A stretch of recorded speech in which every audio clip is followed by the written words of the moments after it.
Doctor Mohammad ইউনূসের সাথে নরেন্দ্র মোদী সাক্ষাৎ করেনি, এজন্য বাংলাদেশের বিশাল বড় একটা জনগোষ্ঠী ক্ষোভে ফুঁসছেন। জো বাইডেনের সাথে বৈঠক হওয়ার কারণে তারা খুব আনন্দিত। এত আনন্দিত হওয়ার কিছু নেই ভাই। নরেন্দ্র মোদী ভারতের কসাই, সংখ্যালঘু মুসলিমদের উপর নিপীড়ন চালায়, মুসলিমদেরকে হত্যা করে, গো হত্যার নামে মুসলিমদের উপর নিপীড়ন চালায়, নির্যাতন করে। আর জো বাইডেন সারা দুনিয়াতে মুসলমানদের উপর নিপীড়ন চালায়।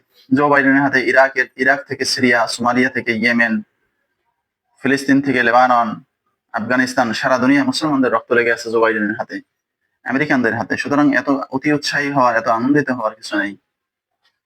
এরা সকলেই মুসলমানদের শত্রু, মুসলমানদের দুশ্মন। সুতরাং যারা জো বাইডেনের সাক্ষাতে পুলকিত হইতেছেন, এত পুলকিত হওয়ার কিছু নাই তো ভাই।